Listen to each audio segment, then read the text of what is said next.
is any device that takes an energy in one form and converts it into another form. So a transducer could be anything that does that, right? Understand? So a windmill would be a transducer. So it's taking wind energy and converting it over to other forms, right? Understand that? So a transducer. So basically, a sensor is a transducer, but a transducer does not have to be a sensor. This book says it converts it into electrical, but that's not exactly true. So we're looking at sensors. And that's what we'll call them, even though a sensor can be a transducer. It's like I say, a Ford is a car, but a car don't have to be a Ford. So, and we're going to look at several other sensors besides the ones that are covered in the book. The first one the book covers is a sensor called a thermistor. Just from the name, what would you think it would do? Thermistor.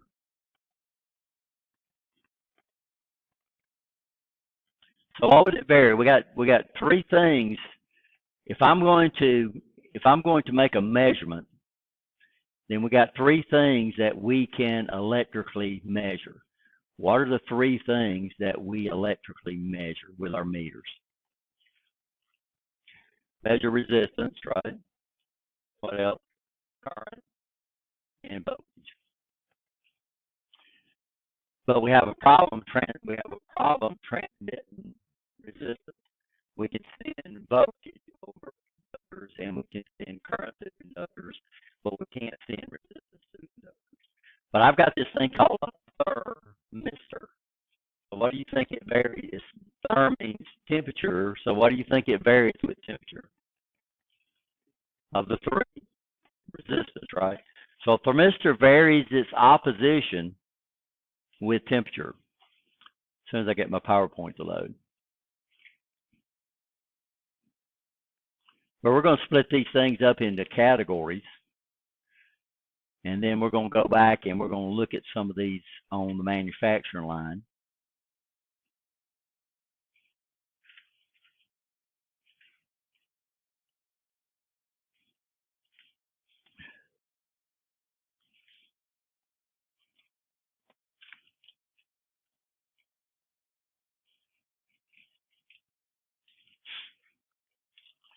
So we're not going to quite follow them the way the book lays them out. So a sensor, if I can get this to work, guys.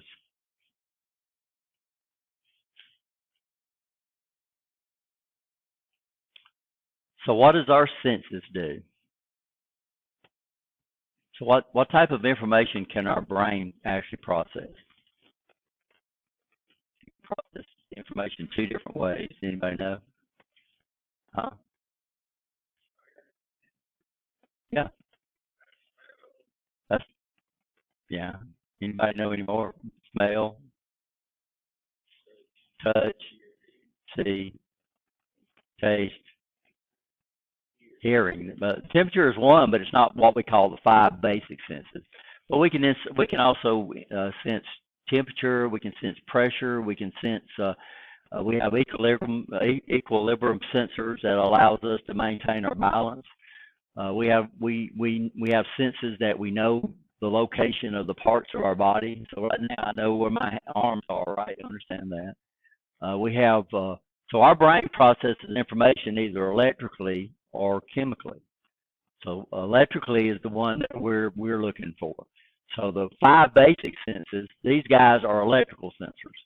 So these are nerves, right? To understand, and what they do is they convert a physical stimulus into an electrical equivalent, so our brain can process it. So when we talk about sensors, that's exactly what these sensors do. They're going to take some type of physical stimulus and convert it over to an electrical signal. Now, once I convert it over to an electrical signal, then we can process that information electrically, just like our brain does, right? Understand? So the chemicals, we know that we can sense fear. Well, fear is not a touch, right? It's a chemical. So what happens is when you're real scared, it dumps adrenaline into your body and makes you fear, right? You understand that. But the ones we're talking about are just those 5 basic sensors. So what does a sensor do? Takes a physical stimulus and converts it over to an electrical quantity, right? So these are what our sensors do. So somehow it's got to have something in there that senses that physical quantity or that physical stimulus.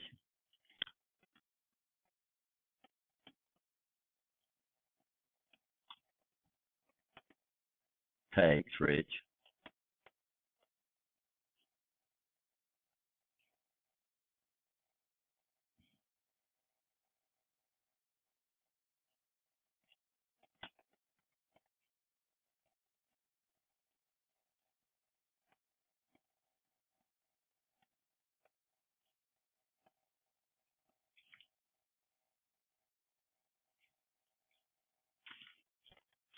Now, of course, when we say electrical signal, we got 3 things we could use. We could use what? We could use resistance, right? And current or voltage. So our sensors are going to have to do one of those. These, though, CE, this we can't send. Everybody understand that? We can't send resistance. So normally what we're going to have to do is if we have a resistor that changes its resistance, somehow we're going to have to convert it into one of these quantities. So first of all, we're going to look at some sensors. We call them proximity sensors. These are what we call so basically sensors fall into 2 categories: contact and non-contact. And what do you think we mean by contact and non-contact? Huh? One has to actually literally touch what it's trying to measure, right? You understand that? And the other one has to do what? So a thermometer that we use to measure our temperature, that would be a contact sensor, because you got to do what? You can't hold it up here in the air and measure your temperature. You have to put it in your mouth right under your tongue. So that would be a contact sensor. A non-contact sensor would be like we have infrared now that we can measure temperature with. Used to, you'd see these guys come in here to check the output of these vents up here. They'd climb up on a ladder and they would stick a thermometer up there, right, which would be a contact. Now they just take a pointer and point it at it and they can measure the temperature, and we can use infrared. So we have contact sensors and non-contact sensors. What were you saying, Vanessa? With what? A meter. A meter is a contact sensor, right? We have to well, that's not true. Yeah, we have meters. These are contacts. So to make measurements with these, we literally have to do what? We have to put it in. We have to put it in a circuit. But then we got these things called clamp-on ammeters, which they measure the strength of the magnetic field being produced by the current. So they would be a non-contact. So yeah. So that's a really good example. So the term we use for non-contact sensors, it's got this name right here. Now these are what we call, most of these are what we call digital sensors, which means these things they're either going to be true or false.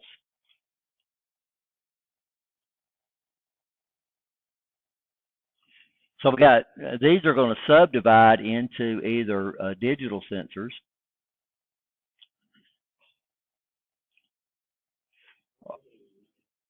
or analog sensors. I'm listening. What's that? Yeah, but there's 2 under here.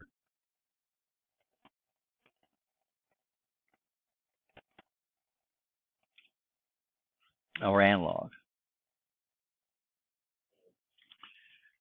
So what's the difference between a digital sensor and an analog sensor?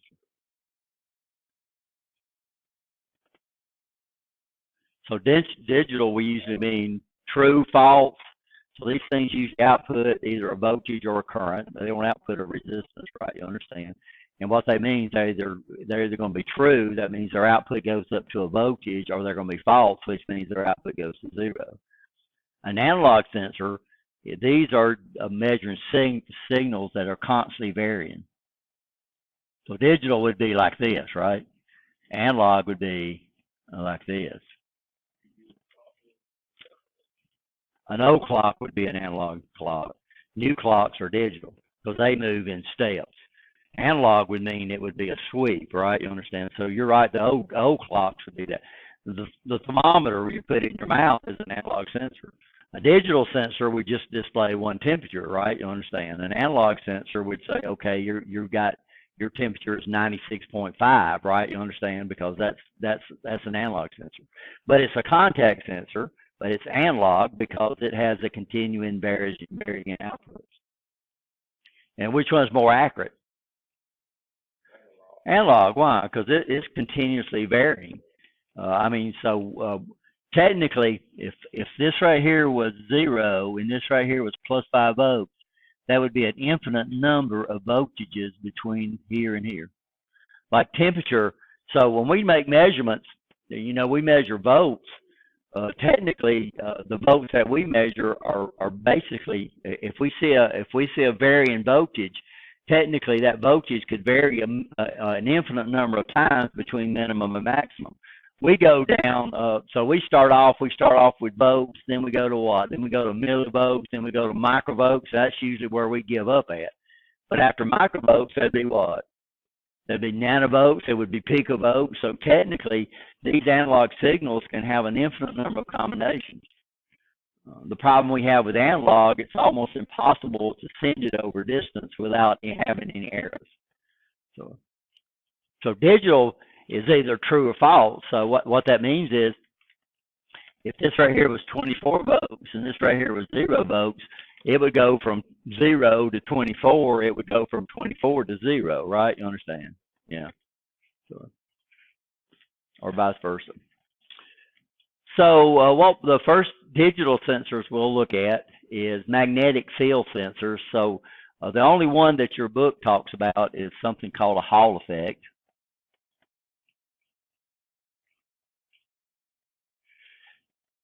Now, this is an electronic circuit, so that means this guy is going to have to be powered.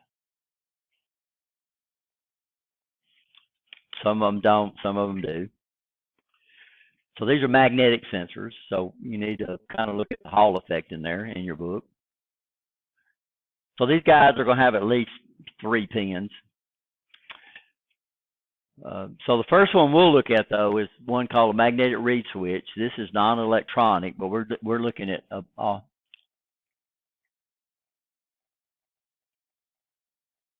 this is not a electronic sensor. So this one, the contact's closed with the presence of a magnetic field. These actually have contacts in them. These are very cheap. Don't require any power to operate, and the problem we have is that these are electromechanical devices. And what's the problem with electromechanical devices, guys? So your car is an electromechanical device. What does that mean? That means it could fail mechanically or it can fail electrically. Yeah. So a reed switch is an electromechanical device, so it means it can fail mechanically or it can fail electrically, right? You understand that? Yes or no? So reed switch is pretty cool. I'll pass one around and we'll go get a magnet so we can see it work. Here you go, Kelvin. This is a reed switch.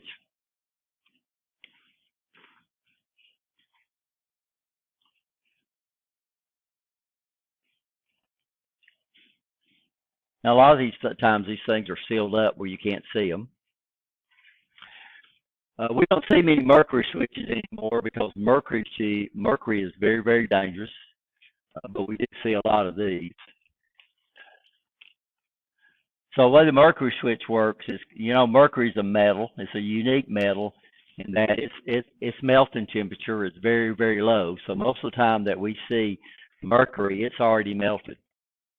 The problem with mercury is that it's a carcinogen, And another problem with mercury is its molecules are so small that it would actually go through the pores in your hand. So that means if you handle mercury, you could get mercury poisoning, right? You understand that? So this is why you don't see these anymore. But it's a metal, and most metals are good conductors. So what we have is we have two contacts in here, and when the mercury flows over those two contacts, and of course the contacts would close, right? You understand? And if it's away from it, it won't. If you got a lot of old thermostat, if you got a real old thermostat in your house, guys, it uses a mercury switch. So be real careful with that. This is the one we're going to look at. This has two metal things coming through. And then right here is our contact. So these things start off to be open. Are we okay? So what we do is we bring a magnetic field up to this thing, and we have to put the magnetic field perpendicular to it. Yeah, it's open. So north-south. So when I bring a magnet up to this thing, what's going to happen is this north is going to concentrate to this metal here. The south is going to concentrate to this metal right here. Now that's going to put a north up here and a south down there. And what does like magnetic fields do? They do what? Do they attract or repel?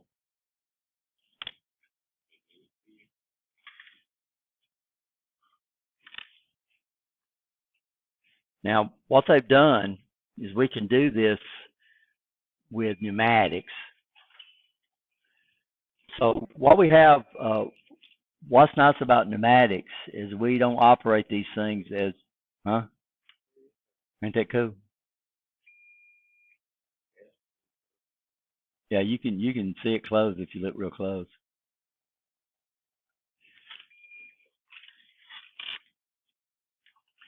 Now hydraulics, they can't do this, but on pneumatics, since we operate pneumatics at a fairly low pressure, what this means is that instead of using a metal like steel, then we can either make these cylinders out of plastic or we can make them out of aluminum. And then what they do is they actually put a magnet. They put a magnet on the actual piston itself.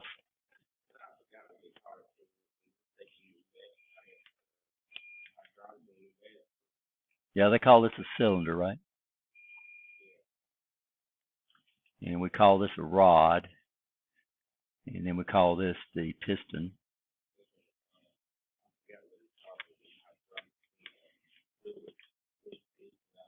Yeah.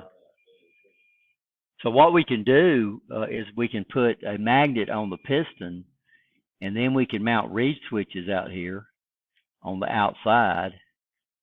So what we can do is we can tell when the piston is fully extended, or we can put them anywhere, but normally we use it to tell if it's fully extended or fully retracted. The Hall effect sensor, we wouldn't have to worry about it failing mechanically. It could fail electrically, but it can't fail mechanically, right? Because it's solid state. Has no moving parts. The cons, of course, would be that it requires a power source to operate, and then it drops a small voltage across its simulated outputs. So what that means is if I power it up on 5 volts, then we're not going to get 5 volts out of it. So Hall effects, we can make it look like it's sensing different things. So it senses a magnetic field, and it has to be put perpendicular, by the way, which means south. So I think I told y'all wrong a while ago. So the reed switch, we put it parallel. So we put the field in parallel. The Hall effect, we put the field has to be perpendicular to the sensor. So we use this thing all over the place. It's over on that to sense. Some of those are Hall effect sensors that's used to find the position of the sensor. We use them to find gaps. So what happens is that we put a magnet behind the Hall effect, and then when this wheel turns, the magnetic field would concentrate when it gets close to it, and it would go down less when it gets into this gap. and then it would put out a pulse indicating every time this gap came around. Here, what they're doing is they're putting the magnet behind the Hall effect, and then the magnetic field is passing through it, right? You understand? And then what happens when the ball goes across is the magnetic field concentrates to the steel ball. It looks like it's detecting other things, but it's not. It's detecting the strength of a magnetic field. So used to on these clamp-on ammeters, y'all know what a clamp-on ammeter is? Everybody okay? Yeah. What we had to do is these things only work on AC. Because AC can induce a voltage. And what three things do we need to induce a voltage? Magnetically. Yeah, we induce voltages all the time. So what three things do we need to induce a voltage? Magnetically.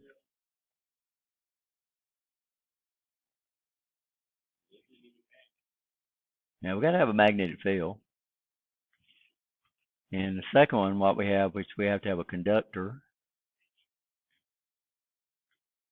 And then the conductor has to cut through the magnetic field.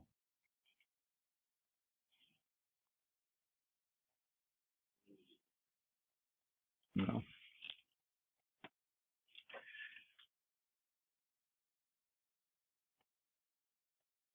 So this is the way transformers work. This is the way AC motors work. We call them induction motors because we don't actually have a contact going to the rotor. We induce the voltage into the rotor. I know all electrical motors work off the principle of repulsion and attraction of magnetic fields. There it is. Yeah, well, electrical motors, yeah, we call it relative motion.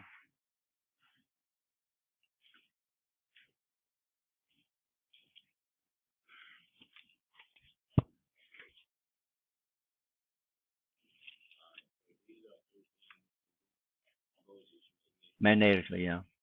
So this is the way the alternator in your car works. So the alternator in your car is spinning a magnet, electromagnet, and it cuts through the wires, right? Anybody know what determines the amount? No, the amount of induced voltage.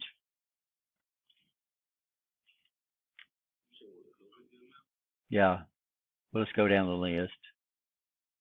The strength of the magnetic field.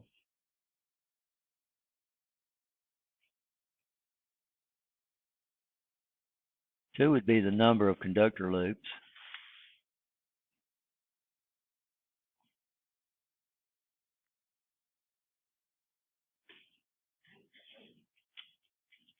And then three would be the speed of the motion.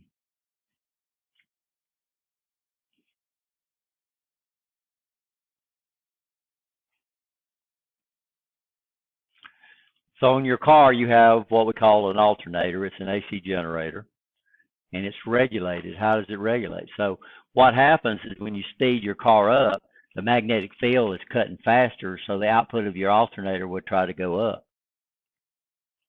And when your motor slows down, the output of your alternator would go down. But what your regulator does, it constantly varies the what? The strength of the magnetic field. So that's the way your alternator on your car works. So what we're doing is we're spinning an electromagnet. And what advantage does an electromagnet have over a regular magnet? It can be on and off, but not only on or off, we can control its strength, right? You understand? By the amount of current we put through it. So what your alternator is doing, it's spinning a electromagnet.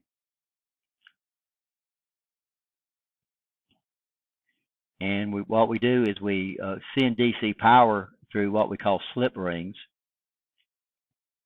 So it's got brushes out here. And what we can do is if the output of your alternator tries to go down, then what your regulator does is put more current into that spinning magnetic field, which causes the output to go up, right? You understand? So what would happen if we didn't have a regulator out there is that when you sped your car up, it'd blow out your headlights and everything. When you were sitting at a red light, nothing would work.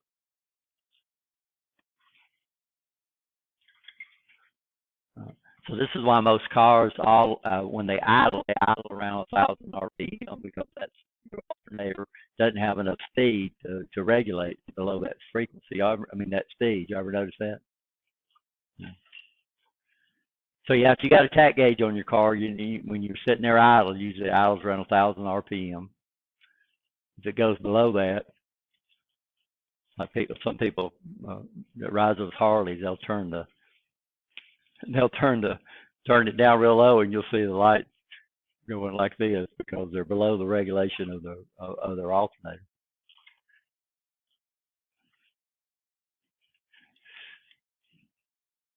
So this is the way transformers work, guys, because we have a coil, then we have a coil, and then we have a concentrator that concentrates the magnetic field. So anytime I put current through the primary, it creates a magnetic field. That magnetic field cuts the secondary. It's going to induce a voltage in it, depending on what? The strength of the field, the number of loops, and the speed of the motion. But the problem is we got to have motion, right? You understand? So this is why most clamp-on ammeters don't measure DC current. They only measure what? Because it's depending on this magnetic field. So the more current you require, the stronger the magnetic field, and that's all a clamp-on ammeter is. It's just a secondary transformer. And how much voltage is induced into it depends on the strength of the field, right? You understand? But if your clamp-on ammeter doesn't read, you can loop it. If you got enough loop, if you loop it twice, then your ammeter would measure twice what the actual current is. So this allows you to measure lower currents on your clamp-on ammeter. The problem we have with clamp-on ammeters, usually their lowest current they guarantee is 40 amps. But we do have some clamp-on ammeters that will measure DC. And what they do, it means they have a Hall effect sensor in it. Because a Hall effect sensor doesn't depend on motion, right? You understand? It just depends on the strength of the field. But these guys that measure DC, they're going to be a lot more expensive than the guys that only measure AC. And we say they measure current, but they don't measure current. They measure the strength of the magnetic field being produced by the current, right? You understand that? So, even though we call them clamp-on ammeters. But what's nice about those is you don't have to break the circuit, but you're not actually measuring the amps. You're measuring what? The strength of the field. And most of them, the cheaper ones, only work with AC. Your more expensive ones will actually measure DC, but it's got to add that Hall effect in there. It's got to add more processing power. So Hall effects do not detect metals. Hall effects do not detect things. What they do is they measure the strength of a magnetic field. But we can play around with that by letting our devices concentrate that magnetic field, right? You understand that? And these are electronic, so they're going to be what we call three-wire sensors. A magnetic read would be a two-wire sensor. Hey, Joseph.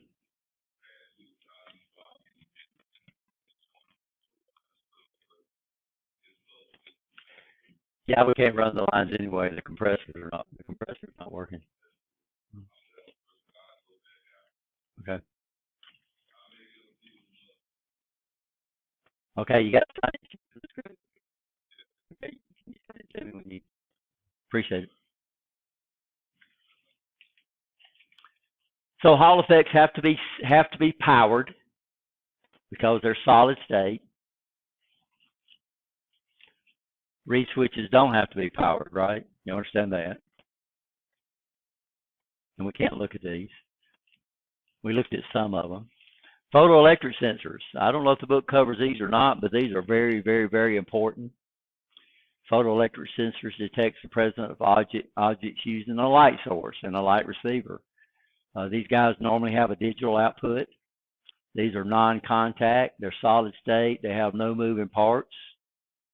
The only problem with light is affected by dust and stuff like that, so we have to operate these in fairly clean environments. It requires a power source, and they always drop a voltage across their what we call their simulated contact. Photocells, photoresistors. We have photoresistors. We have phototransistors. We have photodiodes. We have all types of stuff that can detect light.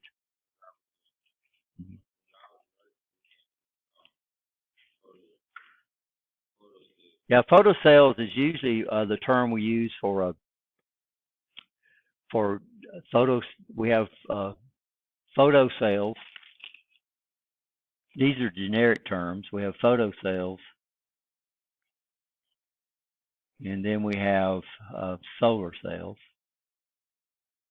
and these are the commercial names.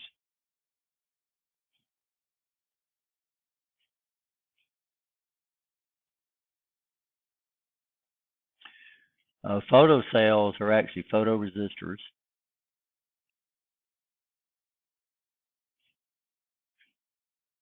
And if I spell this right, solar cells are photovoltaic cells.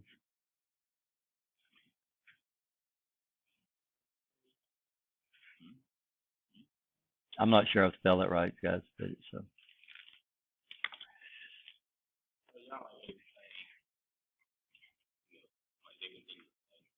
well, what does a solar cell do? Well, it don't source power. It converts light energy into electrical energy. Photocells don't do that. Photocells, what a photocell does is a photocell basically varies its resistance with light. Yeah, they are different. So one of them produces an EMF. So one of them produces an EMF. The other one don't. The other one just varies its resistance. Right. Well, solar cells produce an EMF. That's the generic term that people call them. They call them solar cells. So there are these panels, and I didn't bring one over here, guys, but these guys literally produce a voltage that's proportional to the amount of light that they see.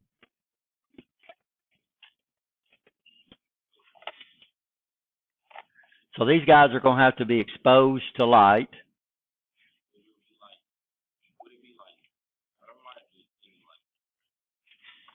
Well, some of them can actually be designed to only pass a certain type of light. So we do have lights that humans can't see, right? You understand that?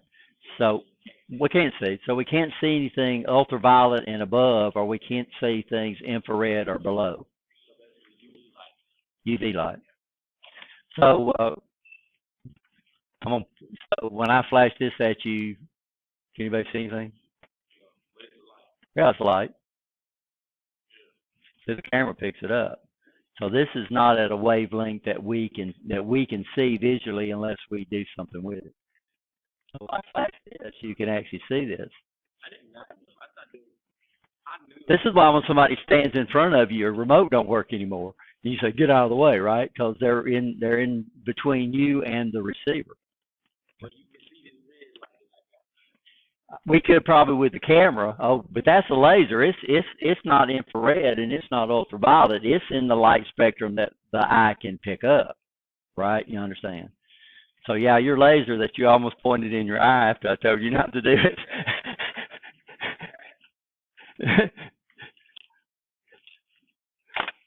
And that's a guy thing, right? Like I tell people, we do things to see what it'll do, and we're most women they ask what they'll do before they do it. But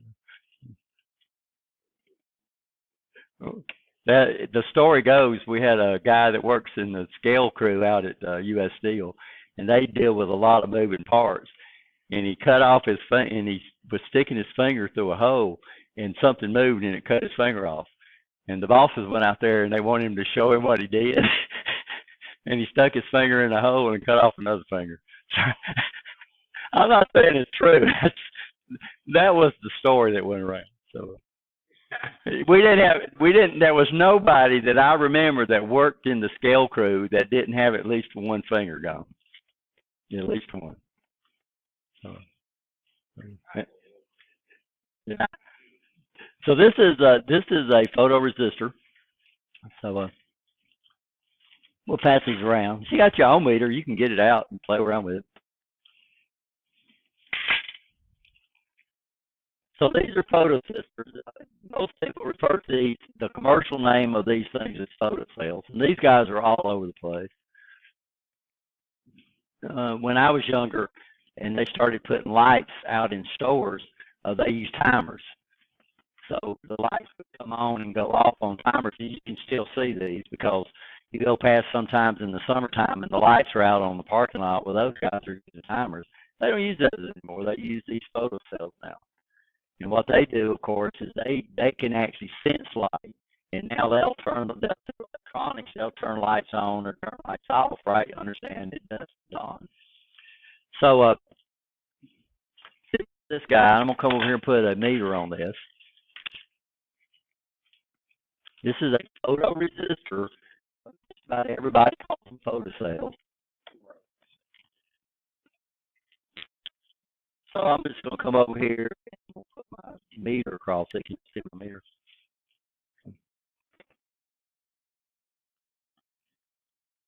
And that's what it's measuring. I'm gonna come over here and just put my finger over it, and you can see the resistance goes up. And when I take my finger away, the resistance goes down. Huh?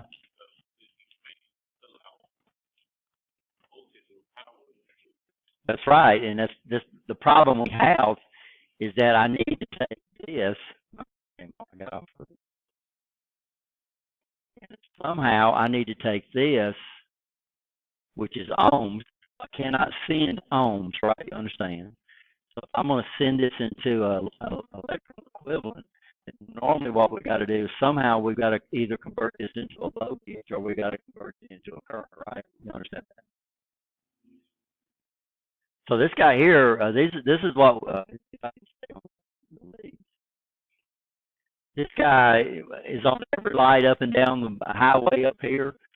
It's on the lights here at the college. They come on at night, no matter whether it's summer or winter, right? They'll come on when it gets a certain darkness, and they'll go off when it gets a certain lightness. So if we was to climb up on the pole and look at there would be a little quartz or glass top on that allows the light to pass into these photoresistors.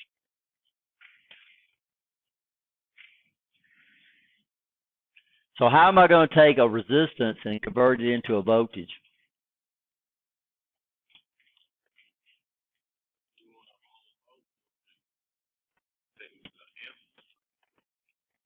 We could take it amps, but the most popular way, we have two ways we can send information. We can use current, and then we can use voltage. By far, the most popular method is voltage. Current is pretty neat in that current. So what happens if we got a conductor and we put a magnetic field through that conductor? Then it's going to produce voltage into that conductor, right? You understand that? The problem is that this EMF, we don't have a lot of turns of wires, so the EMF wouldn't be able to supply current. So some of our interfaces we use current to send that, and the most popular way is to use what we call a 4 milliamp to a 20 milliamp, what they call a current loop. So that means so a 0 we would have what? We would have 4 milliamps, and then if we're doing digital, a 1 would be 20 milliamps. If we're sending analog, then 4 milliamps would be the minimum value and 20 milliamps would be the maximum value. Now, what's nice about a current loop is it's almost immune to electromagnetic interference, because that magnetic pulse that goes through the wire, it can't develop a current, right? It can change the voltage, but it can't develop a current. On voltages, what we have is on most voltages, they try to limit the current. So these systems have a very high R. We're talking about up in the megohms. Well, see, they have almost no current flowing at any one time, but now they're susceptible to electromagnetic interference because they have a real high resistance, right? You understand that? So, but voltage is the most popular way to send this. So normally we have to use shielded wires and all kinds of stuff. So let's say not a current, because a current we got to add a lot of electronics to get that 4 to 20 milliamps. But what would we do? How would we take something that varies in R and turn it into a voltage.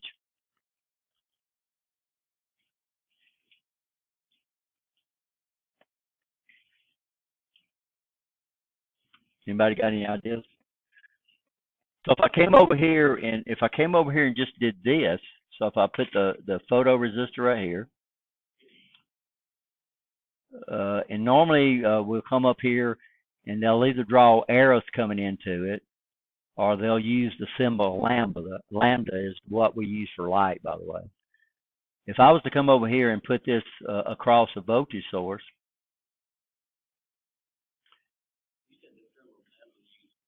to represent light, but indicate that light's striking it. So this will be the two symbols that you would run into. Technically, almost nobody does it, but we're supposed to come over here and put these sensors. We're supposed to put them inside a circle, and then the lambda signal will either be in here or we'd have the light coming in like that. So this is what these are the symbols you're supposed to do, but just about nobody draws the circles anymore. Now the problem with this is that all this would do would be it would change the current proportional to light, right? You understand that? So what we could do is we could come up here, and you see this done a lot, is I can come up here and I can add a second resistor that's a fixed resistor.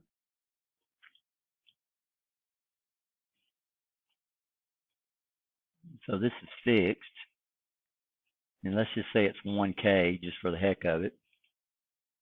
So that resistance never changes. This resistance down here changes. So let's say it has the ability when it gets dark to go up to like 1K, and when it sees a lot of light, it goes down to 200 ohms. But what would happen, and let's say this is 12 volts. Let's say it's sitting at 1K. Well, that would be 1K, and that would be 1K. And if I came over here and took my output right there, what would my meter measure? If this guy was developing 1K of resistance and this guy was a fixed resistor, so the fixed resistor is not going to change. And that's what we got to do. We got to use one fixed resistor in series with a resistor that changes. Huh? Well, guys, 1K and 1K, we know that resistors in a series circuit drop the same voltage, right? The same size resistor in a series circuit would drop the same voltage. Why? Because V is equal to I times R, and what's the same in a series circuit if you don't change the circuit? Current's the same, right? So if they're both the same size, and I got 12 volts applied, then that means this guy here has to drop 6 volts, this guy right here has to drop 6 volts. Y'all understand why? Okay. So that means my meter would measure what? It's not going to measure ohms. It's not going to measure the 1K. It's going to measure what? It's going to measure 6 volts. Well, what if the resistance goes down? What if this resistance goes down to 500 ohms? That up there is still 1K. Now we got 1K and 500 ohms. Total opposition goes down. Total opposition goes down. Current's going to go up. It's going to cause this guy right here to drop more voltage. This guy here is going to drop less because it's a smaller resistor. So what would it be? So V out would be equal to 12, right? And that would be 12 over 500 ohms divided by 1.5K. And we can't cancel out K now because we got ohms on top and K ohms on the bottom. So what would be my output voltage? Well, we'd expect it to do what? It's going to go down. So what we're doing just by using this voltage divider, we've turned something that gives us a resistance into a circuit that gives us a voltage. So it went down to 4 volts.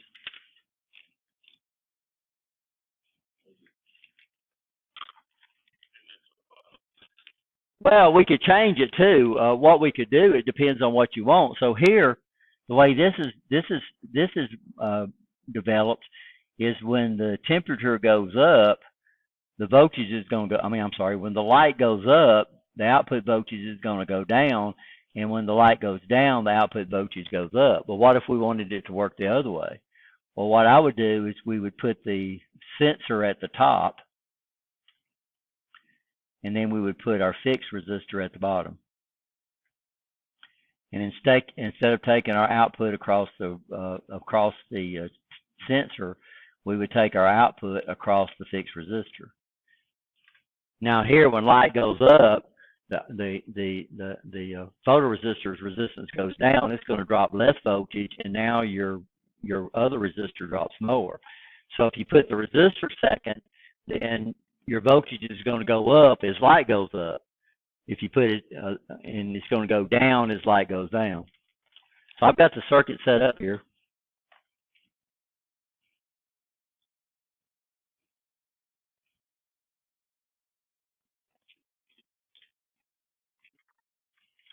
So here's the circuit right here. Here's my photocell. Here's a resistor. I'm using a 1K. And then I'm going to come over here and hook this up to a 5-volt supply.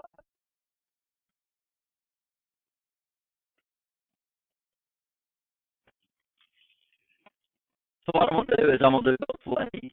I'm going to go over here and measure across my photoresistor.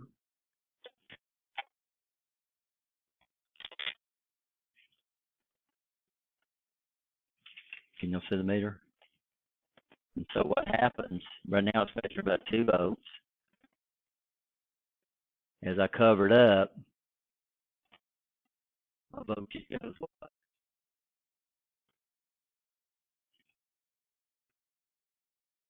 So it goes up, right?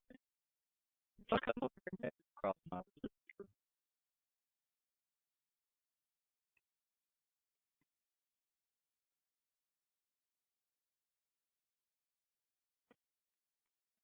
So as light goes up, voltage goes up. If light goes down, voltage goes down. So it all depends on what you want, right? You understand?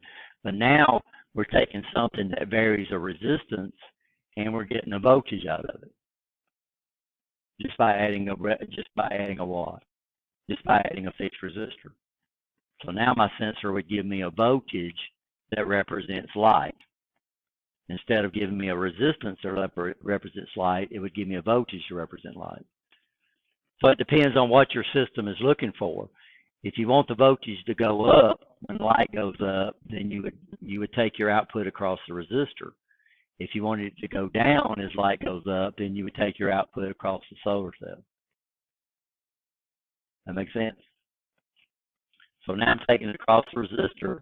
If my light goes down, my voltage goes down. If my light goes up, my voltage goes up. Now this is an analog sensor, right? You understand?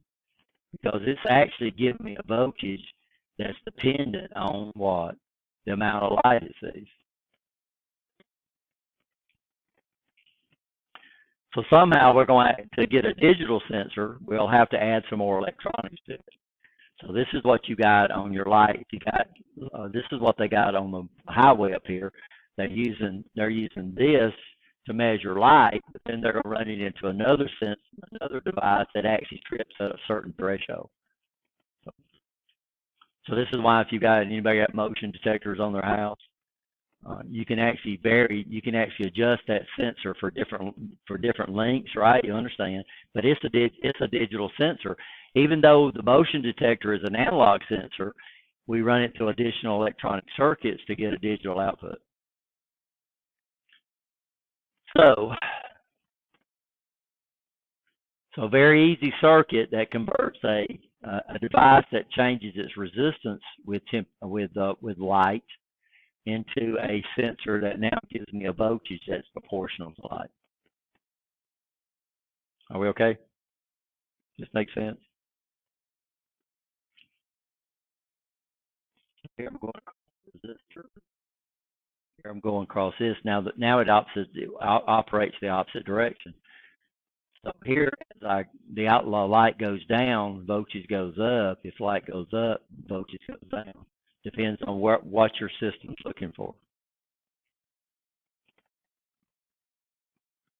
That makes sense? Any questions on that?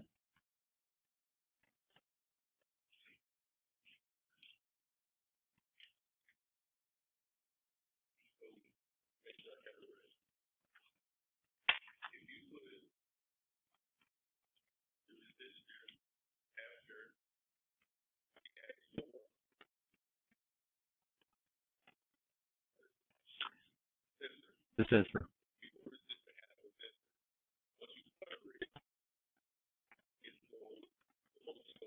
Yeah, because what happens is that when this guy right here sees light, its voltage drop goes down. If this voltage drop goes down, according to Kirchhoff's law, the sums of the voltage drops in a series circuit has to equal to the applied voltage. So that means when this guy sees light, its resistance goes down, which means its voltage drop goes down. So this voltage drop has to do what? Go up. Now over here on the other circuit, right, our fixed resistors on the top. So what happens over here, its voltage drop goes down, right? So this voltage drop goes up. So if this goes down, my voltage is going to measure less. So it all depends on what your system's using for. But this technically is the sensor now. This is the sensing element.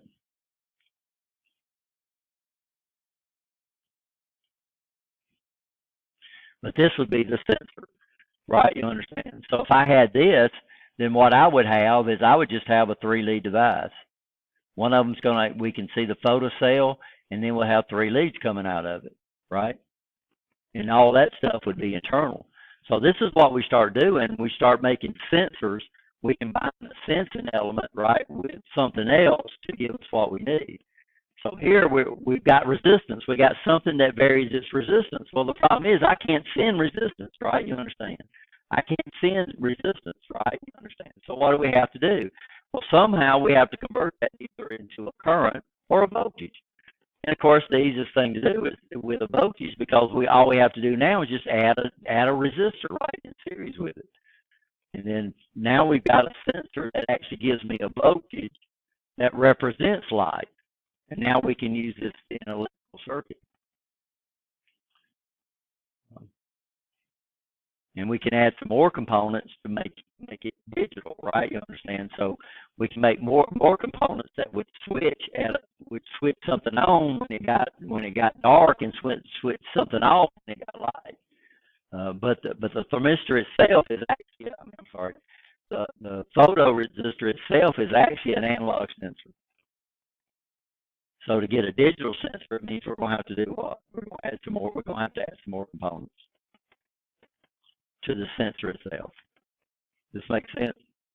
Yes? No? What don't make sense? What don't make sense of?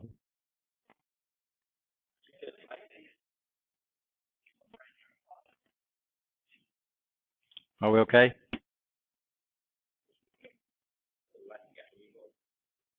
Yeah. Well, this one you're going to see this guy, because this guy has got to be exposed to light. So, like I said, nobody do that. But you could literally climb off that pole out there, and you could look at the top, and you'd see a little glass hole up there, and you would look in, and you would see one of these things. So it's using that, it's the sensing element that's sensing the light. But that light don't start off real dim and then get real bright, right? When it gets dusk, what does it do? It turns on. When it gets light, it does what? It turns off. So this guy right here couldn't do that for us. But we could send this into more electronic circuits that would actually have the ability to set a threshold. So most of those guys, when you can take them apart, they calibrate them when they put them in there, but they add more components to turn it into instead of being an analog sensor, they add more components to it to turn it into a digital. I could draw the circuit, but it wouldn't make no sense. But this guy right here, what does it do? It changes its resistance. So what does a photoresistor do? It changes its resistance with light, right? If light goes up, its resistance goes down. If light goes down, its resistance goes up. And that's why it's called a photoresistor. So it's acting like a rheostat, but I'm not turning a knob anymore. What's controlling the resistance now? Not a knob. What's controlling it? Actually, light itself is controlling it. So it's a neat device. Nothing but semiconductors. Semiconductors do that. They can vary their light they can vary their opposition with light. So all I did to turn it into a voltage was to turn the output into a voltage is I added a what? I added a fixed resistor.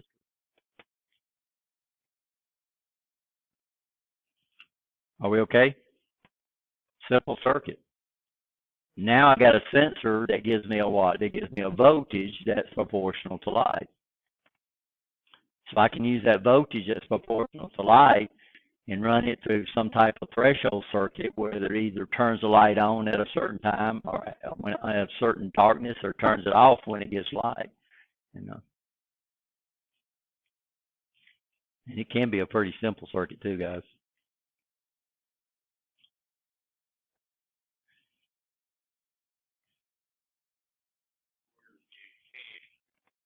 Can be. Yeah.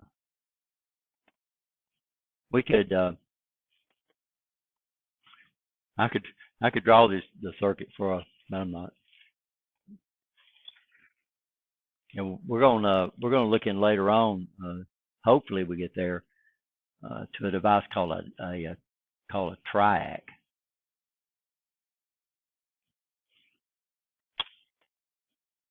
which is really cool.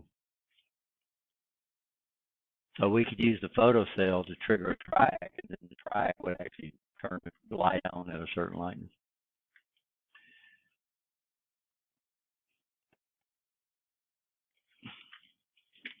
Then we have a device called a photodiode. Is this in your book?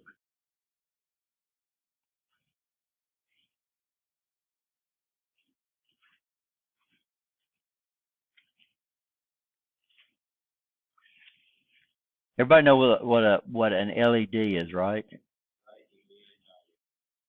No. How does those guys work?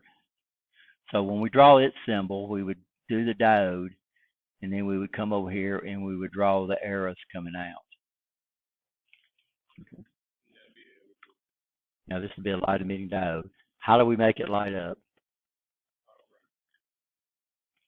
It's a diode. We can do two things to a diode. We can forward bias it, or we can reverse bias it. When does it light up? When you forward bias or reverse bias it? When we forward bias it. So, but we got to protect it. So that means normally we would have a resistor in series with it.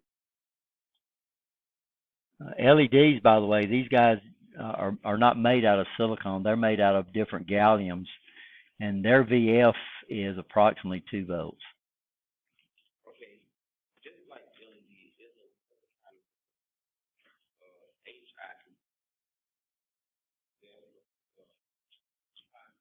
Those are high, and those are just LEDs that are designed to put out a bunch of light, which is really, really neat. Oh yeah, I mean those things are revolutionary. They're going to do away with incandescent bulbs. High intensity ultraviolet light LEDs are going to do away with incandescent bulbs. And they're actually Alabama, I think, is actually University of Alabama, I think, has actually changed their stadium lights out to high intensity LEDs, and they got some red ones up there too. Yeah, so now they can turn the whole field red. So the old mercury vapor lights, I don't know if you ever seen those. They would turn them off, and then they'd turn them on, and it takes a real long time to heat up that gas. So they create, yeah, yeah, yeah,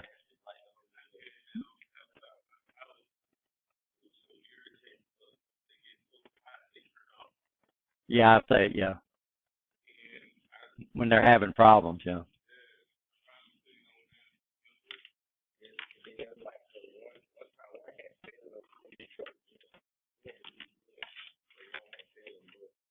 Yeah, and if you was at a ball game or something and the power failed and it came back on, you had to wait a long time before you. And those operated off shooting electricity through a gas. LEDs don't do that, but now we've got the ability to get all kind of candle power out of a lot smaller current.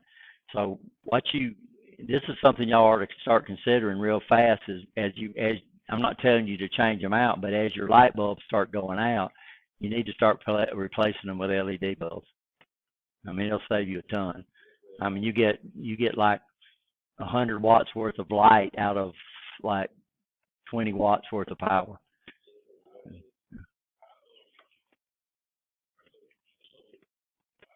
I buy the back. I buy the battery pack too. Just keep them. Yeah. They even require less power than the fluorescent bulbs that everybody's starting to go into. But sooner or later, guys, incandescent lights are going to be not made anymore. The 100 watt has been discontinued.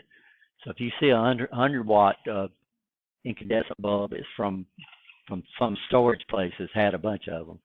But yeah, so the 100 watt incandescents are not available and shouldn't be available anymore. Because we can get 100 watts out of power out of about 20 watts. So a 100 watt incandescent bulb is going to require 100 watts of power, which is about 1 amp, right? You understand that on 120 volts, it's a little less, about 800 something milliamps. But with a LED, 20 watts, that's 20 watts divided by 120, right? You understand? That's how much current you would be paid to run those things. So they're just so much efficient, right? 120. That's standard. That's the standard outlet that we plug lights in, right? So for a 100 watt bulb, that's going to be 100 divided by 120. For this guy, your I is going to be equal to 20 divided by 120. So you get 100 watts of light. So that's why they still rate them in light in equivalency. Then it'll have two. It says 100 watts worth of light, but it's only going to draw 20 watts worth of power. So that's why are they getting rid of 100 watt bulbs to operate? Now they're going to cost you a little more than a 100 watt light bulb, but it's going to save you a lot of money over time, right? And they last a long time. I did have one of my LED bulbs go out for some reason. First, it actually got real dim, but so what we can do, so these guys, to make them come on, we forward bias them, but we have to put at least about 2 volts on them. That makes sense? Yeah, but they're not made out of silicon. They're made out of things that produce gases, or I'm sorry, semiconductors that produce a lot of light.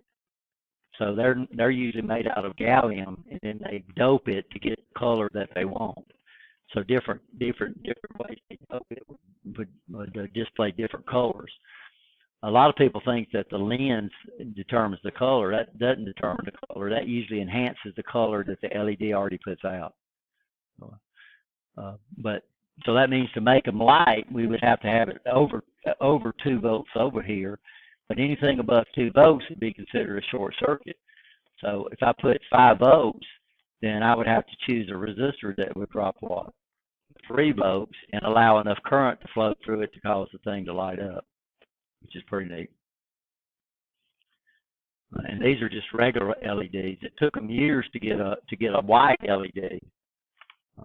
Because a white LED, most LEDs want to give you one color, but white you have to have at least 3 colors, right, to get white. So, but then we have a light sensor called a photodiode, and a photodiode is put into a circuit reverse bias.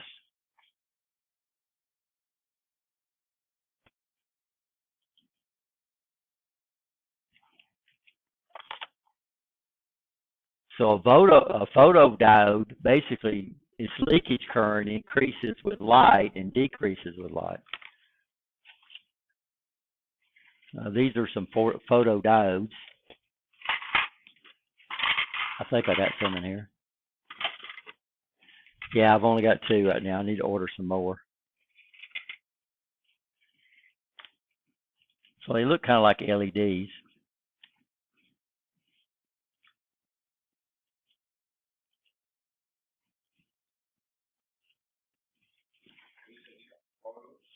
Now, these are photodiodes. Now, the advantage of a photodiode over a photoresistor, it responds faster.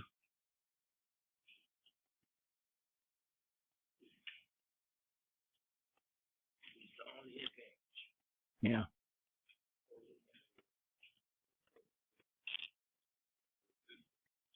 No, that's it's the black.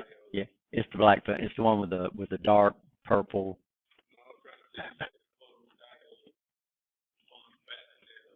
photo resistor.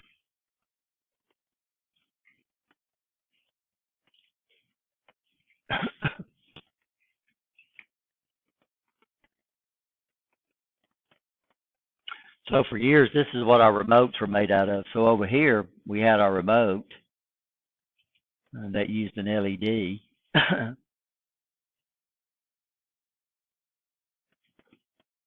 and then it shoots light out, and then inside your TV, you would have a photo diode.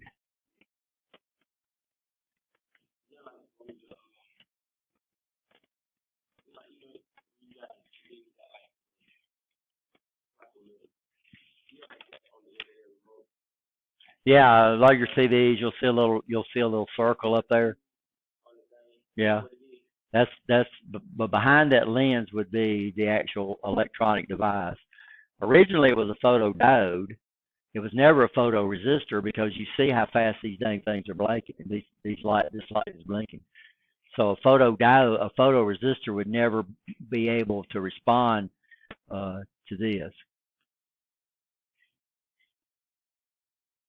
And what they're doing is they're changing the pulse width and the pulse pattern, and then it goes in, it strikes your photo diode or your other device, and then this will translate it instantly, and then this would be sent these would be sent into the processor inside your camera or your TV, and that would tell your TV to either change channels or raise the volume or whatever, right? Or your cable box. So now normally we don't usually change the channels on our TV. We change it to a cable box, but it does exactly the same thing.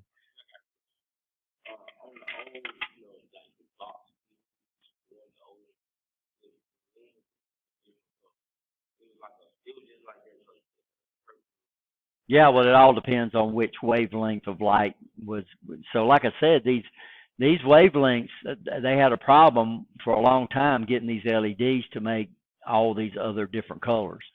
Like white was really, really hard. In fact, the scientists, I think were from Japan, actually won the Nobel Prize for Physics because they came up with a really light blue LED. Right, now, of course, that's evolved into a white LED, but for years, all you got on LEDs, you had red, green, You didn't have many blues. You had red, green, and yellow. That was the main colors we had for LEDs for years. Then what they did is they finally came out figured out how to combine these different materials to get varying wavelengths out of the one LED. And what that did is they came up and they got and you could still see them on cheaper ones. A lot of your LED flashlights are not white. They're what? They're real light blue, right? You understand? And that's the one they run the physics for. But now they've actually figured out how to get white light out of LEDs. But you got to remember, white light is not one color. White light is what? Numerous colors. Yeah, and it took them a long time to do that. And now they've pumped the lumens up so good that we use these things for headlights. Now some cars have LED headlights on them. A lot of them have LED tail lights on them. And like I said, I saw one video where it was at a game and they had the big old stadium lights flashing with the music. You couldn't do that with regular lights, right? You understand? But they had these high intensity LEDs up there. What, the flashing light? They flash? Yeah. Probably on the guys, not on the women's field, right? Yeah. I've only I've only been to one football game at Denny Stadium, and it was back before they expanded it, and I think it would only hold like 10,000 people before they built onto it. Went to an A-Day game over there. An A-Day, their spring game.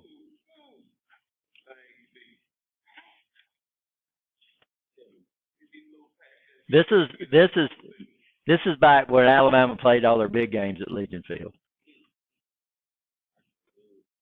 So all their big games they played at Legion Field. All their teams that they knew they was going to slaughter, they played at Denny Stadium and homecoming.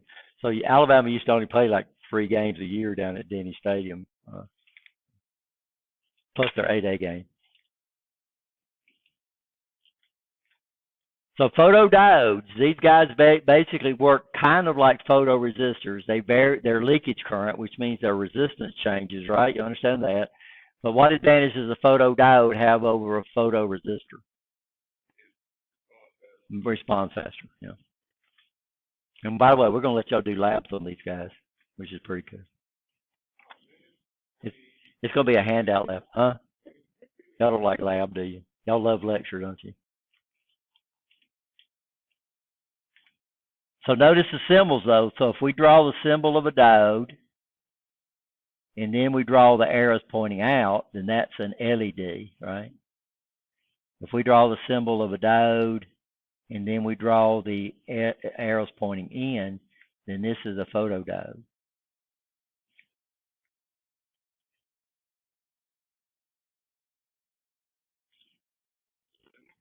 So a photodiode, a LED generates light. A photodiode detects light, right? That makes a difference. An LED generates light, right? A photodiode detects light.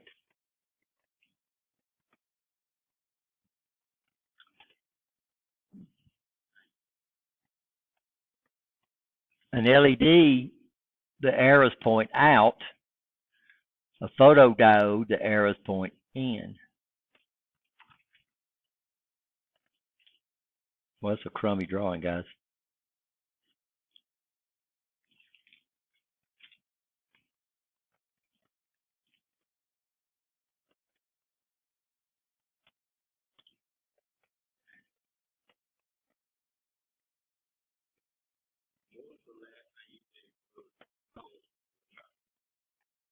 On the symbol, a photo of an LED that is going to have 2 arrows, and they're going to do what?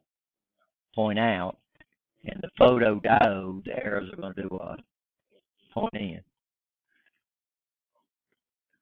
A photodiode is like a zener. It's operated in reverse bias. So we're going to have to come up with a resistor.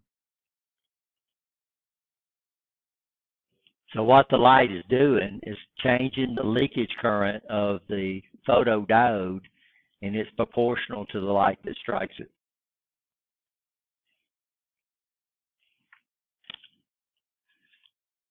So up in this guy up here, I've got some type of photo sensor, right? You understand? This guy does what? This guy uses an LED, and it does what? Generates a series of pulses that comes in, and that photodiode up there or whatever. It's probably not a photodiode, guys. I'm going to have to show you one more thing. The photodiode basically, or a photodiode may or may not be what's detecting up there, but there's some type of electronic components that's doing that, right? And if somebody gets in front of you, what happens? It blocks you. And you're either leaning over like this or moving your remote around.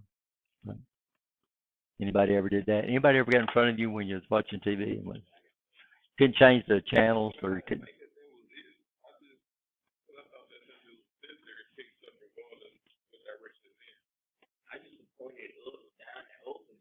Well, it depends on what it reflects off. I've shot it off. If you got new batteries on it, sometimes you can actually shoot it off the ceiling. But if the batteries are real low and the light's doesn't have enough to travel, then yeah. So yeah, I've shot it off a wall. I bounced it off a wall before.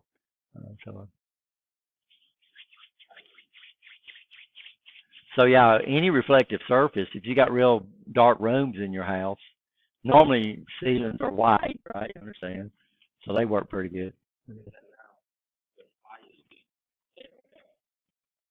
Fire sticks is Bluetooth, so it works off radio frequencies. It don't work off light. So that's why. Now the no the Roku. The Roku don't. It's got a sensor you put out front though, don't it? It's like it's the Comcast. Don't Comcast uses the Roku I have. You got a detector that you put out front. You know.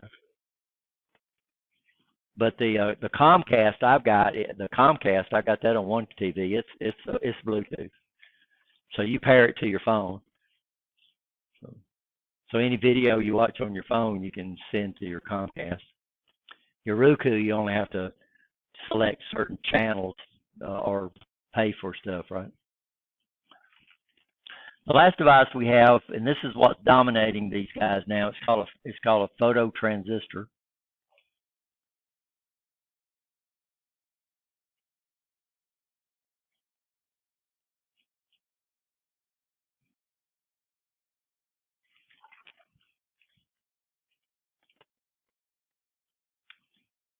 And we draw. This is a symbol for a transistor, by the way. We'll get into those. The advantage of a photo transistor is we can get a lot of gain out of it. So a photo diode, the leakage current is going to be very, very small, right? You understand? So it's going to be hard to deal with. A photo transistor, we can get gain out of it. This is primarily what we use now is photo transistors to detect the light.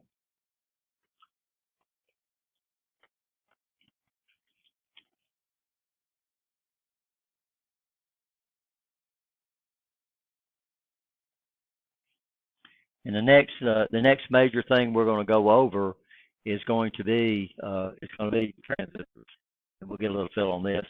But these guys, they operate real fast, and we can get gain out of them. So that means, you know, my light in here might have like, you know, one milliwatt of power. Over here, you know, I might have 100. I can get like 100 milliwatts out of power. So what we can do is we can control more things with a phototransistor than we can with a photodiode. So originally we used photodiodes, but now we use phototransistors. And you're going to have 3 leads on them.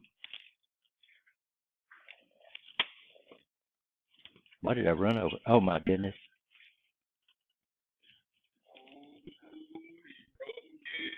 I didn't. I shattered it. That's what. Yeah, that's one of the reed switches. So that's the actual switch right there.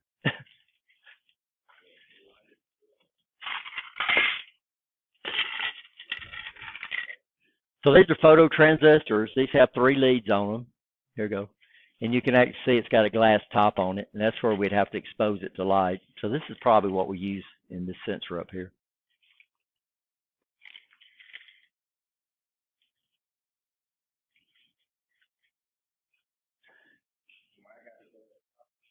Yeah, it's probably a quartz, which is real clear. It's a real clear plastic is usually what it is.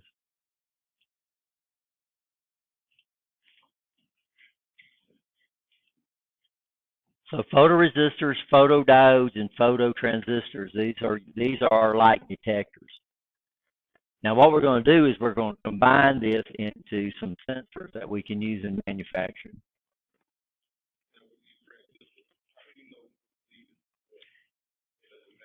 It does. When you look at that one, if you look at it from the top, it's got a little tab on it. Can you see the little tab? Okay. That would represent this lead right here. And then the one that's offset, that would be this lead right here. And then the other lead would be that one. So the little tab identifies this guy right here. Makes sense? Now, they have names, and you won't need to know that now. We call this the emitter. This is called the base. And this lead right here is called the collector. Now, some of them don't identify the lead. And if you don't identify the lead, then what you'd have to do is you'd have to get the part number off of it and look it up on the internet, right? You understand? And you'd get the data sheets, and when it shows you the data sheets, it would show you the actual, what we call the pinout.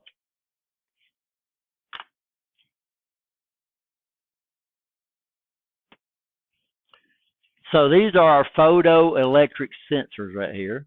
We have 3 types. And we'll go and look at these on the line over there. These are the ones we have on the line. So we have one called a through the beam.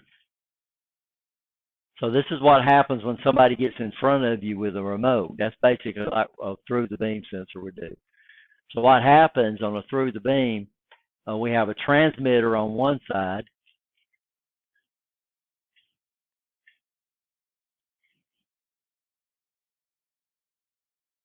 and then we have a receiver on the other. So these guys shoot out a light beam, and then if an object comes up and breaks the beam, then it knows something's there. If the object don't break a beam, then it means something's not there. Everybody okay? This makes sense? Yeah. So this would be like somebody standing in front of you when you're trying to use your remote. These guys, that's what this guy senses. So if something comes between the transmitter and receiver and breaks the beam, then we know something's there. Are we okay? Yes, no? Then we have what we call a retroreflective. So what we do is we have a retroreflector on one side. Do y'all know what a retroreflector is? Well, it reflects, but a retroreflector. So if I had a mirror, then if we didn't come on with a straight angle, then it would reflect off. Right, the angle of reflection is equal to the angle of what do they call it, indentation. What a retroreflector will do, a retroreflector is made up of units that try to send the light back to the light source. So you see these people with these reflective vests on all the time. Stop signs, those have retroreflectors on them. So if you're over here and the stop sign is over here, yet the light does what? Bounces back to you, right? You understand? We have a retroreflector up on the moon. So now they can shoot a laser up there, and it don't have to be what? It don't have to be perfectly aligned for them to get a signal back. So that's why they know the exact distance to the moon right now, because now they can measure it because of the retroreflector, right? You understand? And they know y'all know the moon is moving away from us a little bit every year. They say it's something like 100 million years we're going to lose our moon. Yeah, you're right.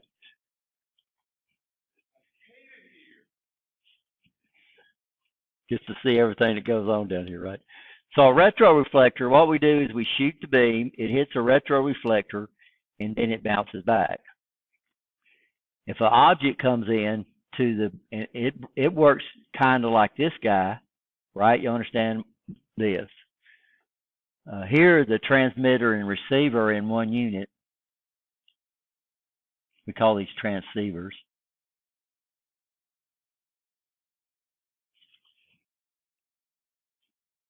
Now, which one would have the ability to have the longest distance, the through the beam or the retroreflector? Through the beam, yeah. If you did the same thing, so if this receiver, if this length right here was 2 feet, and this was the same thing, then that would be 1 foot out and 1 foot back. So we'd have to between that. The other one we have is what we call a diffused reflective. And what this guy does, it actually depends on light that's reflected off the object itself. So what would be the problem with this guy? Well, this problem would have problems with what? Different colors, right? You understand that? So the darker the object was, the less light would come back, and then the lighter the color was, the more light it would give back. These guys would have problems with stuff like glass, because light would go directly through glass. So these sensors are going to be set up where you're going to have to know what they can detect and what they can't detect. We can't run the lines, but we can come back here and look at these sensors. So let's go back